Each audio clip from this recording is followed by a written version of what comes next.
Okay, Year 10, the first lesson, or lesson 6 of the remote learning, we're now up to, and you might find this confusing because you think we're going backwards, but we're not, because we're going back to this exercise, but we're going to learn about a new formula. It's called the point gradient formula, and it's down here, and it's gold. It's so useful.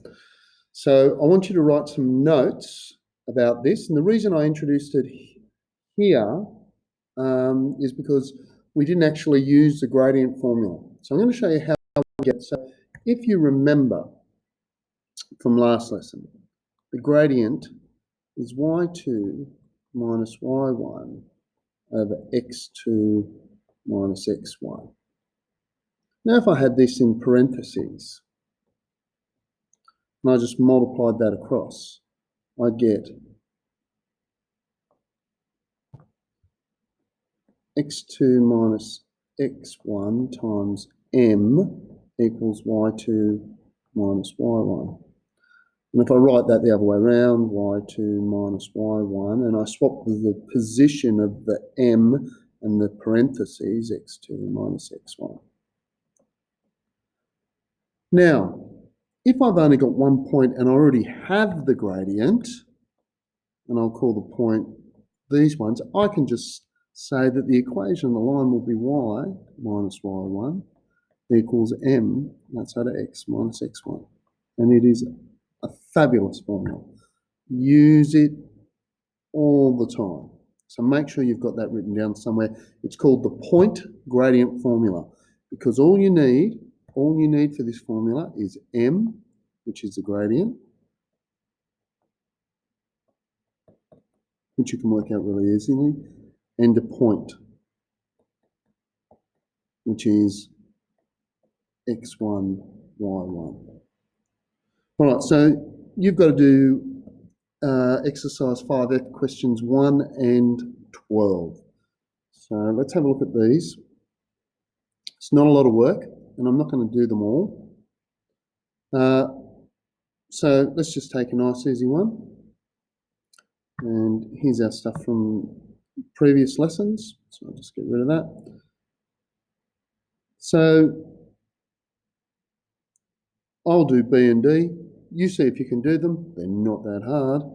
So here's question 1. And I'm going to do B.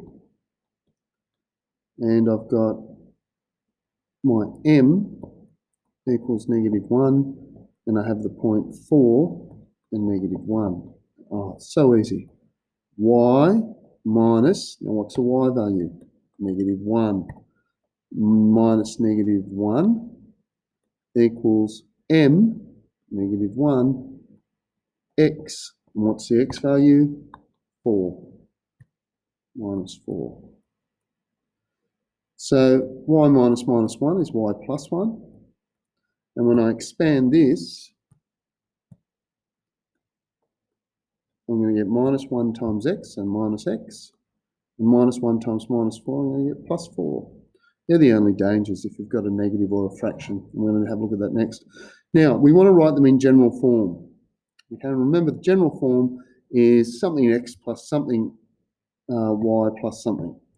So, and we want the x to be positive. So I'm going to bring both these terms over here. So I'm going to add the x.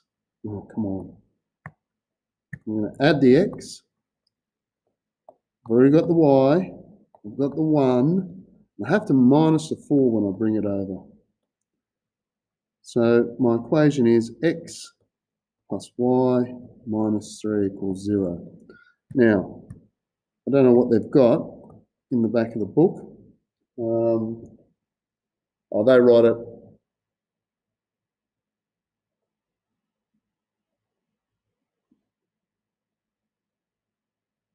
They write it as y equals minus x plus 3, which is what we would have got, but that's just as good. So, expand to make, they want you to make y the subject of the equation, so we will in the next one. So D. And I chose this one because it's got a fraction. So m equals 1/2 and I've got the coordinates -7 and 2. So again, y minus the y value, 2, equals 1/2 x minus the x value, minus 7.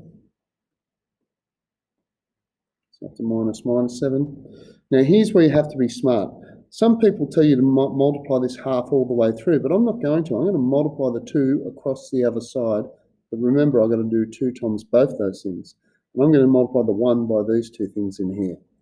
So 2 times that is 2y minus 4 equals x plus 7. Now, I'm going to do it the way they like it, which is they want it as y equals, which is a better way, I believe anyway. I'm going to take the 4 over, 2y equals x. I'm going to add the 4, so I'm going to get plus 11. And now, on y by itself, I want y as a subject to the equation. So y equals half x plus 11/2, which is 5.5. And that's how they wrote it in the back. Most times, however, they'll want you to write it.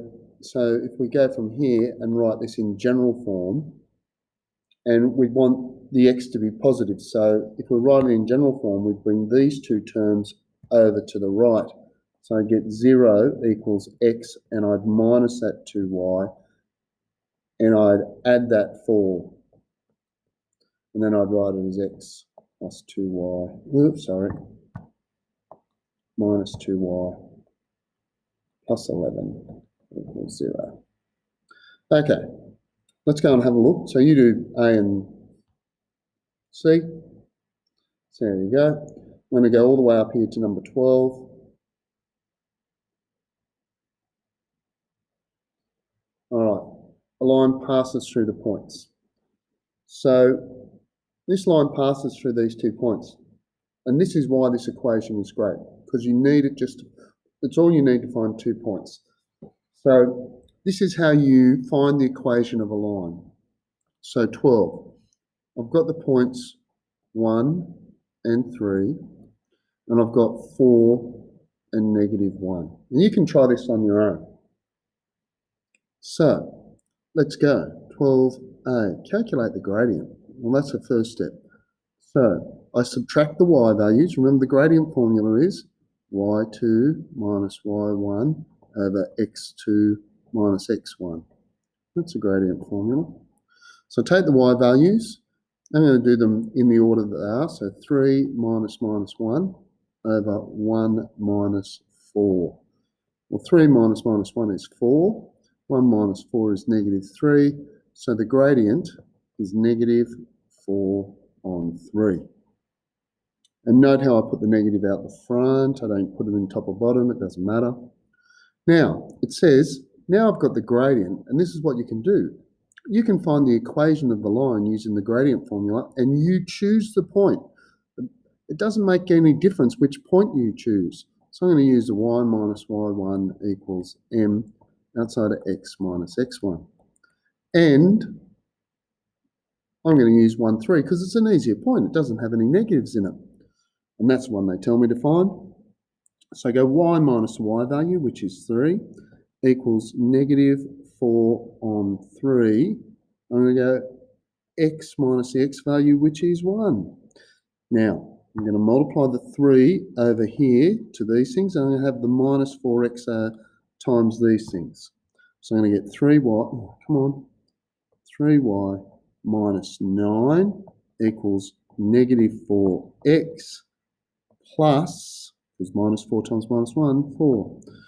And I need to write this in what form? I'm just checking in the back to see what sort of form they get. They write it in, look, I prefer you to write it in general form at this stage, so I'm going to bring the 4x and the 4 over, because that'll make that a positive 4x, so we'll get 4x plus 3y. And if I bring that 4 over, it's going to be minus 4, and minus 9 minus 4 is minus 13. And that's the general form.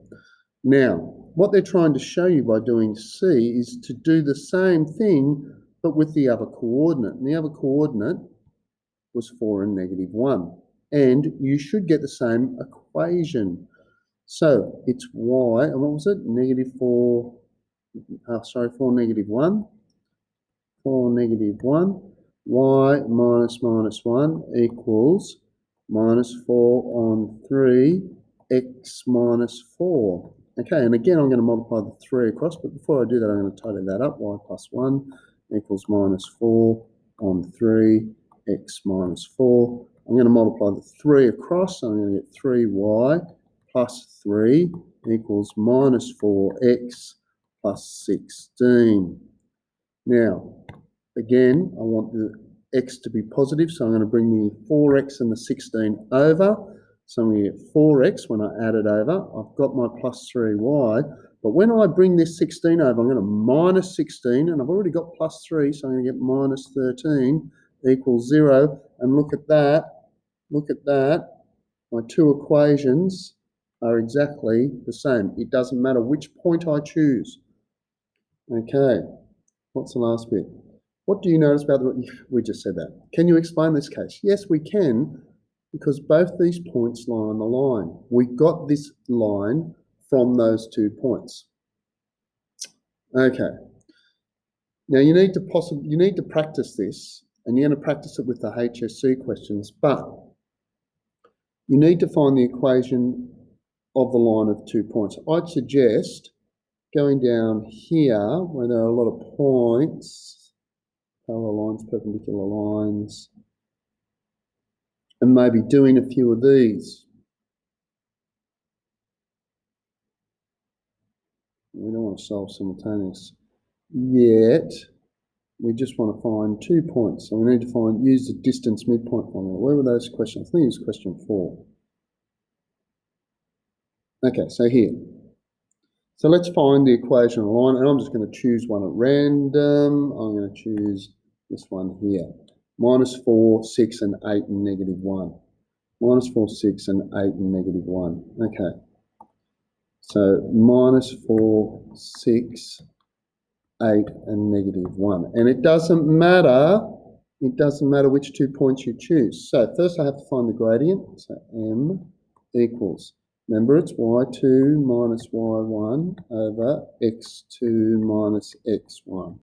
Okay, subtract the y values. Well, I should have written them above each other. So I'm going to write them above each other. I'm going to write 8 and -1 here.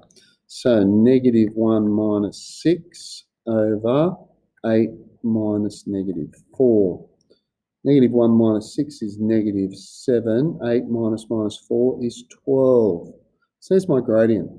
Now, it doesn't matter which point I choose, but I'm going to do both of them just so you can see. I'm going to do y minus, I'm going to choose this point first. So y minus the y value, 6, equals the gradient minus 7 over 12. This is going to be a big equation, but it's just numbers. X minus the x value, so minus -4. So now I'm going to have y minus 6 equals -7 over 12, x plus 4. I'm going to multiply that 12 against these 2 terms over here. I'm going to multiply that 12 across, and this -7 times these 2 terms. So I'm going to get 12y minus 48 equals -7x minus 4 sevens, 2 4 sevens are 28, -28. Now, have to make sure my x is positive, so I'm going to bring these 2 terms over. So I'm going to get 7x when I add it over. I've already got the 12y. I've got minus 48, but I'm going to add 28, so I'm going to have minus 20 equals 0. Now, there's no way to check that I've got that right because there's no question relating to this in the book. So why don't I substitute the other point just to see if I am indeed right? So I'm going to take the the 8 -1. So y minus the y value, minus 1, equals -7 on 12, x minus the x value, which is 8. Okay, y plus 1 equals -7 on 12, x minus 8. Multiply the 12 across, 12y plus 12 equals negative 7x. Negative 7 times negative 8, positive 56. And already I'm really worried because 56 and 8 do not add up. I've made a mistake somewhere here. I'm pretty sure. I must have made a mistake.